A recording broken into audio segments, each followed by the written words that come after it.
Today, we're once again talking about PSA grading a patch swapped cards. We have yet another painfully obvious example that has ended up in one of their slabs. And this one is becoming increasingly frustrating because it's the same old story that we've sort of seen from them in recent months, in recent years, and they need to be doing a heck of a lot better. So I want to talk about it despite talking about it many times over the last couple of years, because I think people out there still need to be educated. It's still so simple despite PSA not being able to do this. And I want you guys to be aware of it so you can avoid it when it does in fact happen. I'll quickly mention, a few resources that you guys can leverage when trying to buy these cards for yourself. Now, this is brought to us from Tiffany Cards, as always, when it comes to patch swapped or faked cards or altered cards.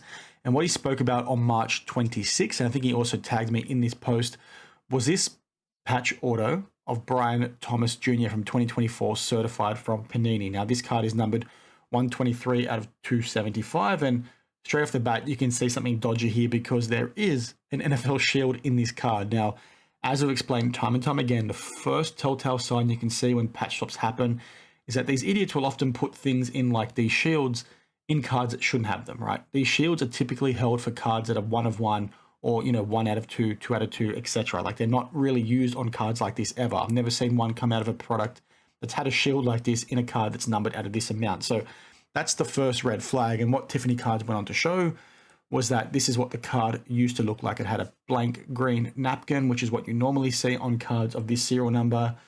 And he sort of brought it to the hobby's attention. Now, the reason why this was spicy is that it's ended up in a PSA slab over here. Now, the same card, like you can see, 123 out of 275 from 2024 certified, graded and authentic from PSA, and has an autograph of 10, which is utterly insane. The card is clearly been patch swapped. You don't see shields like this, and yet PSA have gone ahead and put it in one of their slabs. Now, some of you guys might be asking the right question. How does PSA do this? How can PSA not spot this? How can scammers keep getting away with doing this kind of stuff? Well, the answer is pretty simple. PSA's terms and conditions, their policy states they do not look at the autograph unless you pay them to do it, and they don't look at the patch. The only thing they're authenticating is the card itself. So technically, when they've gone ahead and graded a card like this, they've not done anything wrong. When they're saying it's authentic, they're not saying it wasn't patch swapped. They're saying that the card is authentic. It's a genuine card from Panini. They're not even looking at the relic, which is utterly insane. That's something that they need to go ahead and stop doing, right? They need to make it more clear what their T's and C's do actually do. And yes, you might say, well, they say it on the website, but guess what? People look at this slab, they see authentic, and they get confused. If PSA want to have this policy moving forward, maybe have a big thing on the back of the card that says, we did not grade this patch. This patch has not been guaranteed by us. But that's not happening right now. And what unfortunately happens is that people see this label and they inherently think that it's authentic. This is sweet. I've got an NFL shield for a few $100, right? That's not how it works. And that's what they need to improve. This is not good enough, especially in the modern hobby, right? You're charging people arm and a leg to get your shit graded. Your turnaround times are getting slower and slower, and then you want to dish up crap like this. And again, the PSA fanboys will say, well, they've done nothing wrong. It's per their policy, but that doesn't make it okay. And I'm not going to sit here and sort of allow that to happen, and that might sound a bit egotistical of me, but my thought process is, PSA, if you want to do the right thing, go about it the full way, right? Come out and explicitly state that you're not going to do these moving forward, or if you are, use a different label like you do with the, autographs now with the blue labels and the like, because this is crazy to me. I don't understand how you as a business could want to put your customers that are grading with you, or they trust in your service, or they're going ahead and buying your slabs, to be exposed like this, because there are people out there that will see this and they will buy it.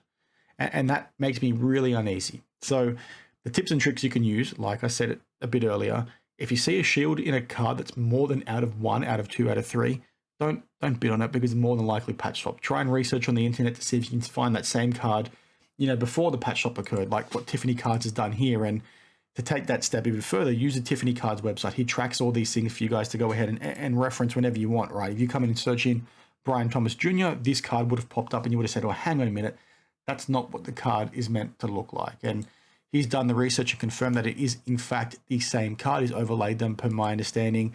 He's shown a few other cards that have had patch swaps occurred. I've shown many on this channel. There are even Patrick Mahomes 1-of-1s that have been patch swapped, which is on my channel. Go to my YouTube Shorts videos to sort of see it in full detail.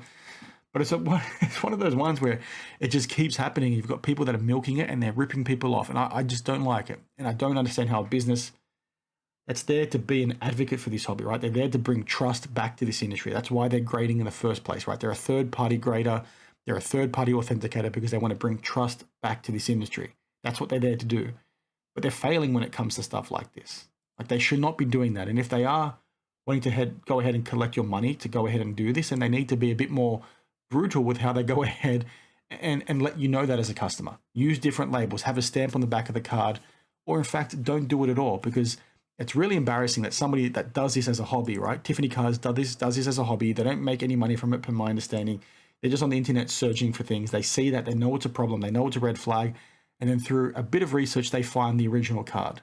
It's like, PSA, why can't you do the same thing? And sure, maybe it's not cost effective for you as a business, but the way I look at it, what's more cost effective?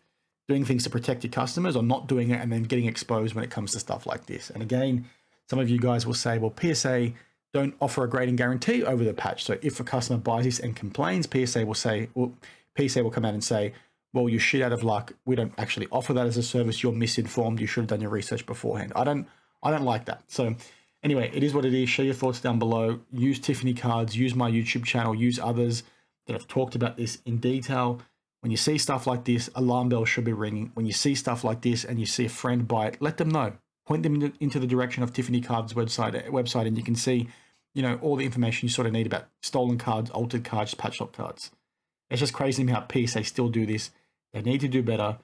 They're charging an arm and a leg. This is not good enough for 2025, right? This stuff should not be happening. PSA should either change their policy to say, well, guess what? We're now going to look at patches. And if they don't have confidence in their own ability to make sure that things are not patch swapped, make it more clear on the slab itself that this did not cover the shield. It did not cover the autograph unless it was paid for. So anyway, it is what it is. Thanks for watching, guys, and I'll see you in the next one. Cheers.